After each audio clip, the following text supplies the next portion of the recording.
Kamalabyonna Buganda Charles Peter Mayiga agamba nti obuteebuuza bw'akakiiko akavunaanyizibwa ku by'okulonda mu ggwanga mu ngeri yonna nga kafulumya enteekateeka ey'omwaka 2021 okuba akalulu ka bonna eyinza okufundikira nga akakiiko kano kayisiddwamu amaaso n'okufundikira nga ate kalaga nti kaliko oluuyi lwe keekubira.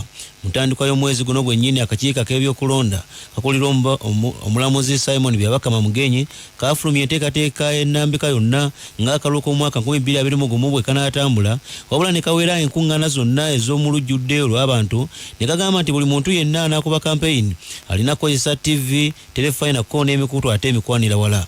Era nga bino byonna byakolebwa n'ekigendero eky'okwewala okusaasaanya ekirwadde kya COVID-19 ekyazinda eggwanga era nga kitabaala obutatadde. Charles Peter Mayiga olunaku olwaleero wabadde ng'ayogerako eri olukiiko lwa Buganda aliko by'annyonnyodde n'agamba nti akakiiko kano singa kasooka kwebuuza eri bonna bekikwatako ono ne kalyoka kafulumya ennambika ennambulukufu mu mbeera efaanaganako bw'eti ekwata ku kulonda okw'omwaka 2021. Twawulidde akakiiko k'ebyokulonda kalangirira okunoonya obululu kujja kukolebwa ku leediyo, telefayina ne ku mitimbagano. Twawulidde naye ffe tulowooza nti akakiiko kandisoose kutuula na bonna abakwatibwako abali mu gavumenti n'abakivuganya, era ne keebuuza ne ku bantu abeebuuzibwako eby'ensonga. Ne bakagamba nti keebuuza ku mubaka mukiise nga muwoluki oli muntu wa nsonga aliko okwebuuzibwako eby'ensonga. Kyabaayi mugamba mutya nti akakiiko akakola ku byamateeka ak'olukiiko lwa Buganda twagala kasisinkana Oweekitiibwa Kampanga ng'agenda ne ttiimu ye nga basisinkana ku kigo ky'okulonda nti baatulowooza nti okulonda kube kwa mutimbagano. Mubadde mulaba mutya? Nze siraba kikugira akakiiko k'akulonda kukola bwe katyo kwebuuza ku buli muntu. Katikkiro Charles Peter Mayiga ayongedde n'agamba nti singa akakiiko kano kasooka kwebuuza eri bonna bekikwatako mu nteekateeka nga kafulumya enteekateeka y'okulonda okw'omwaka 2021 kyokka akalulu kano kayinza okuggwa kyokka nga kayinza okubaamu ekiwunjukira ne kifundikira nga akakiiko kano kakiikiddwa ensingo olw'okuba enteekateeka eno bo abantu balinza okuba tebagikkirizanga. Era akakiiko bukawe ennambika yaako nga tekeebuuziza ku bantu kajja kulabika nga kalina kyekubiira. Era ebinaava mu kulonda zijja kuwakanyizibwa amagezi mpake malu. Ebeebuuze ku bantu bonna bakwatibwako tufunye ekintu ekinasibwamu ekitiibwa abantu bonna. Omubaka mu Paalamenti owa Budaadiri East Vincent Oboya yennyamidde n'okunakuwala ng'anakuwadde agamba nti mu kiseera kino yeekokola obubbi bw'ente obukyase ennyo naddala mu tuntundu erikola Karamoja obuviiriddeko n'emirembe okutaatagana mu bitundu ebya Bugisu ko ne mu bitundu ebya Teeso. Agamba nti abakaramoja bano balina abamu ku bo balina emmundu kyokka abamu ku bo ng'eno balunda ente bafundikira abagenzi naddala mu bitundu eby'eteeso ne babbayo ente z'abantu olwo ate n'okulagana ne kubeeraawo era ng'ayagala gavumenti mu kiseera kino eyingire mu nsonga zino. Oboya yagamba nti mu kiseera kino gavumenti yandibadde edduka za mbwa n'eteekayo abawanvu n'abampi okusobola okulanga egumba eyo okulwanyisa abakaramoja naddala abo abakufudde omuse okubba ente mu bitundu eby'enjawulo gamba nga ne mu bitundu eby'ebugisu. Tusiima gavumenti lwakuba emmundu ekaramoja zibadde zisirise ekiseera kino kyonna, era abantu baffe badde bazeeyo okulunda ente zaabwe Bulambuuli, Esironko, Muteeso area. Naye kati ate twawuliddeko nti waliwo bano ate abaaze n'emmundu nga babbako abantu baffe ente. Nze ekintu ekyo njagala kukiyita bubbi bwennyini, era oyo omuntu bwe bamukutte bamuyise ng'omubbi. Si nti bino bya cattle rustling, ebyo ekigambo ekyo kiglorifyinga ne kiteekawo embeera ne kifaanananga eri culture. Kiringa culture nti tugenda kujjayo ente, naye obwo bubeera bubbi. Oyo omubbi mwennyini, omuntu abba ente ne yeeyisa nti cattle rustling. That's a thieving, cattle thieving. So government erina okusitukiramu enyweze byebadde ekola okulaba nti obubbi bw'ente nga beeyisa mu kigambo kye tugamba cattle rustling bikome. Bateekewo patrols, badde nsaba government eteekewo patrols, road blocks, eteekewo night patrols, tulabe nti abantu baffe ente zaabwe tezibbiwa. Ssentebe w'ababaka abafubutuka mu tuntundu ekola Karamoja Samson Locols agamba nti mu kiseera kino gavumenti yali yasindika dda obukuumaddembe mu bitundu ebyo abakuumaddembe mu bitundu ebyo okwongera okukwata n'okufunza bonna ababbi b'ente, naye ogutuukidde ku mulundi guno bano baalinga abaalegeza mu mirimu gyabwe era nga kiviiddeko n'ababbi b'ente ate okusitula enkundi era nga bazzeemu ate okukyaka. Actually, they load on trucks and they are taken maybe to South Sudan through a Legu. Others are brought to Amawulire and so forth. So raiding itself has now changed its own focus. The people are now raiding to do business. And of course now there has been also that problem of there is a quarantine of animals not being sold. There is also COVID in the place. But all these things, people are not able to look at them. There is now an advantage for people who are harmed. And actually, we've been raising this issue, and I think there has been some laxity from UPDF and security agencies. So what has reached now, I think we tried even to petition the president that he needs to pay attention. And when I'm talking now, the mass operations taking place, especially in Kotido. They haven't taken the gunships. They have planes which are doing surveillance. Now these people, when they raid, they go and hide the cows. Ko akakiiko akateekebwa mu ggwanga kalwanyisa ekirwadde kya COVID-19 ak'ebyokwerinda kalabudde abagoba bodaboda bonna mu ggwanga naddala abo batandise omuziro ogw'enjawulo nga bateeka ebiyinja nga bateega emmoloka eza gavumenti ko n'ezo ezikozesebwa mu kitongole ky'ebyamakomera nti mu kaseera kano omuntu yenna anaakwatibwako kajja mujjuutuka. Bino byonna byogeddwa omwogezi w'ekitongole ky'amakomera Frank Baine bw'abadde nga asinkanya ab'amawulire ku Uganda Media Center mu Kampala n'agamba nti mu kiseera kino omuntu yenna anaakwatibwako nga yenyigidde mu kikulu ekifaanaganako bwe kiti agenda kuggulwako omusango ogw'okulya mu nsi y'olukwe.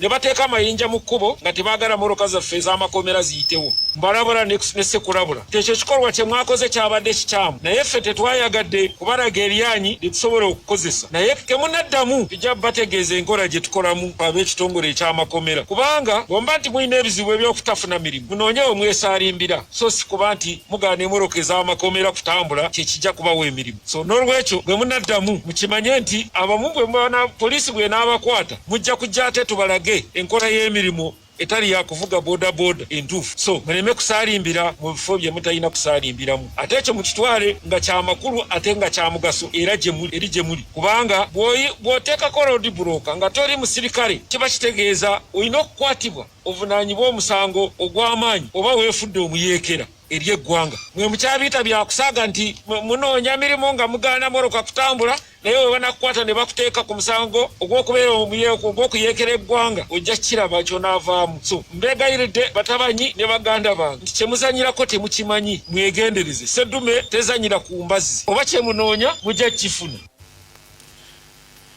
Akulira eddwaliro erina bweru liri ku mutendera gwa LSS Dr. Peter Mwanja agamba nti mu kiseera kino basoomozeddwa nnyo olw'obungi bw'abalwadde abeeyongera buli olukya, kyokka nga ate obujjanjabi butuuka eri abantu bano butono ddala, mu biseera ebisinga ate buyinza okuba n'okumala tebumala. Bino byonna byogedde bw'abadde ng'akwasibwa obuyambi obw'enjawulo obw'ebyo ebikozesebwa mu kunaaba engalo nga buweereddwayo ekitongole kya Up Energy Uganda, era ku ddwaliro lino byonna biyindidde. Nabweru Nansana Town Council Dr. Mwanja agamba nti mu kaseera kano eddwaliro lyabwe lino mu biseera bwe yazimbibwa nga lirina okubaamu abalwadde 157 wabula gutuukidde olunaku olwaleero nga bafuna abalwadde abasukka mu 8. Agamba nti mu kiseera kino abalwadde basukkiridde era ng'eddwaliro lino lwakiri gavumenti ng'eta minisitule evunaanyizibwa ku byobulamu bandibadde beekwatakwata ne balijja ku ddaala lya LSS 3 ne baliza ku ddaala lya LSS 4 olwo ate obujjanjabi n'obuweereza obungi busobole okutuuka eri abantu n'abantu bafunemu obulungi. Olusoomozebwa lwe tulina nti abantu bagenda beeyongera. Abantu bakrosinga from Kampala bwayise ne bajja wano, Kampala Namungona ne bajja wano. Population ekoba nti eyisuka n'eyo gye tuli suppose okola ki okusavinga. Katu bangi nnyo eddagala liggwawo in 3 weeks. Delivery gye babalese eggwawo in 3 weeks. Olwo abantu abangi abakola ki abazze. Omulaba gw'enkuba nti at least banditwongeddeyo this center 3 banigiraise into the level of a health center 4. Ne bateekawo mu theatre, bateekawo maternity, byonna byonna contributing to a health center 4. Then constructing a maternity ward for these mothers who are delivered. Okusinga okubateeka mu general ward, kubanga n'abakyala bayitaga nnyo privacy, omukyala eyakazaala bayitaga ye meya wa Nansana Town Council Nsubuga Kizito bwe yabuuziddwa ku ddwaliro lino engeri gye liyinza okugaziyizibwamu okulaba nga n'obuweereza bwonna butuukagana n'omutindo eri abantu bonna abagenda ofuna obuweereza n'abako byanyonyola ku nsonga eno. Amalwaliro gaffe gakyetaaga ebintu bingi, naye njagala okwebaza abantu ab'enjawulo ne minisitule nga kwenjitadde nabweru wano ebintu bye tugenze tufuna n'okuddaabiriza kwe tukoze, kubanga eddwaliro lino teryali bwe riti, twaliddaabirizaako emyaka nga 1.2 emabega.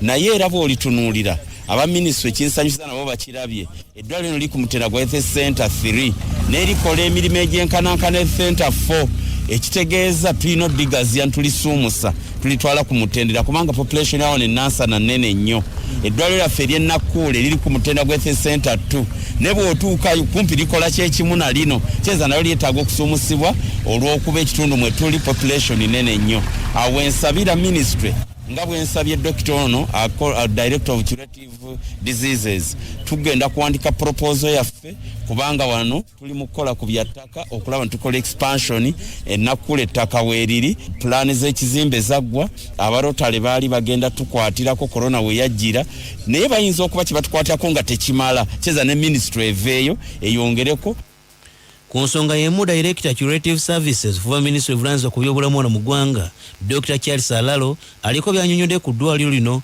n'enteekateeka gye balinanga Ministry y'ebyobulamu. Even at its current level, at a health center 3, it still needs additional infrastructure. But the best definitely would be that this facility would need to be into a health center 4 to be able to, because delivering about 70 mothers ago, because if we get this kind of satellite facilities functioning, then we will be able to reduce the congestion which is there in Kawempe Regional Referral Hospital. All those, there are discussions, and I think you will map up all the facilities in Kampala which will need to be which will be upgraded. Poliisi mu bitundu by'e Nansana etandise okunoonyereza ku mwana omuwala atemera ku gy'obukulu 12 engeri yeejje mu budde mu bulamu bw'ensi eno buwooma okuzaama. Omwogezi wa poliisi mu Kampala n'emiriraano Luko Wesigire agamba nti omwana ono yabadde ayitibwa Alasat Nantume nga mutuuze wo ku kyalo Uganda Nansana ekisanga mu munisipaali ey'e Nansana mu disitulikiti e Wakiso.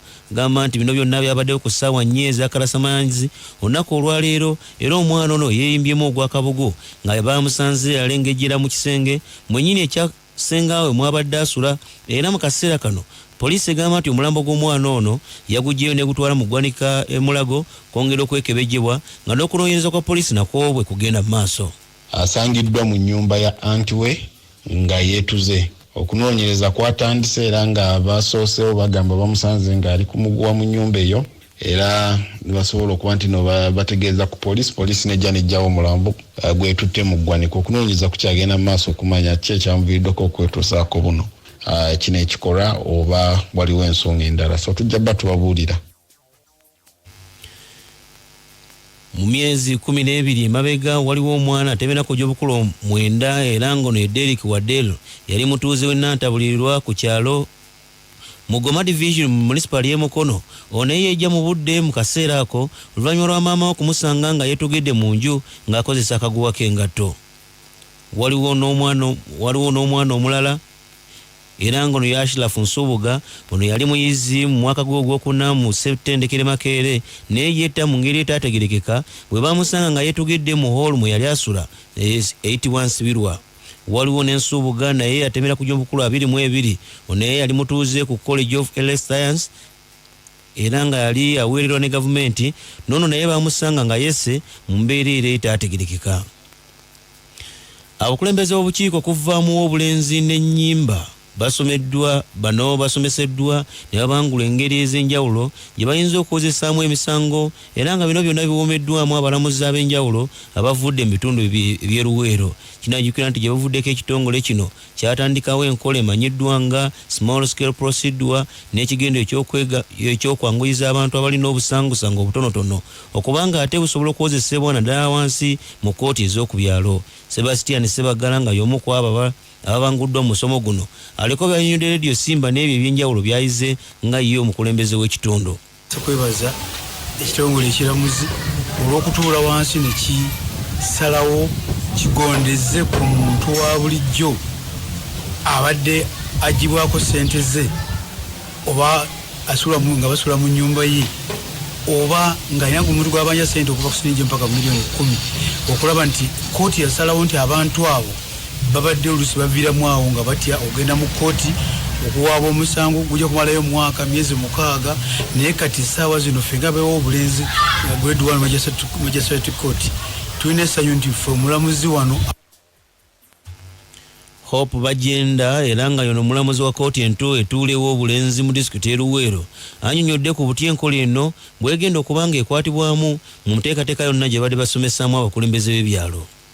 Kola ku misango egy'engassi emisango nga subject matter nga eri wansi wa miliyoni 10 omuntu oba olina ebbanja olina bw'obanja miliyoni 3 miliyoni 5 miliyoni 9 osobola kweyuna eno procedure n'oleeta omusango mu kkooti omuntu nga wowa omuntu ebintu supply omuntu obanga olina ennyumba y'omupangisa tasasudde ku budde akozesa ennekola okulaba nti olambulibwa.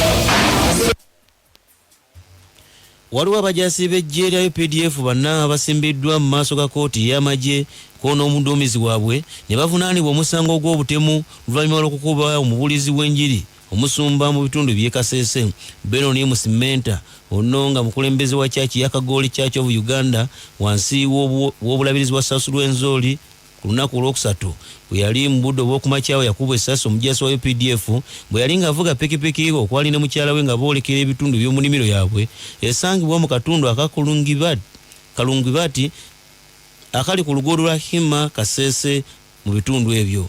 Bino byonna byaliwo oluvannyuma lw'omujaasi wa UPDF okuyimiriza abantu bano kyokka n'akwata omugemerawala n'alyoka anyiga emmanduso ne muvaamu essasi eryakwata omubuulizi ono obulago kakana ng'ate anyusa obulamu bw'ensi eno. Olunaku olwaleero kkooti eya Mountain Court Division etuula mu bitundu ebyo ekulirwamu Lieutenant Colonel Felix Nyero etudde mu bitundu bya Kalusandula mu Kasese eyo n'esumira abantu bana emisango gino okuli Private Abraham Lukwapo temera kujja obukula 23, Private Jackson Nyero temera kujja obukula 23, Private Joel Otim ow'emyaka 23 kone komanda waabwe Lieutenant Talent Akumpulira temera kujja obukula 34. Ludo lwabi lugamba ng'ennaku z'omwezi 24 June abantu bano mu bitundu bya Chikura Sel mu disitulikiti e Kasese bano balinga bakwasisa amateeka ga Ministry of Lands ku byobulamu balinga bayimiriza omugoba w'epikipiki ono laba ate bwe bakwata command y'emundu n'eryoka evaamu essasi eryafundikira nga lisse Benoni Musimenta omubuulizi owa kyaki ey'Akagoole Church of Uganda.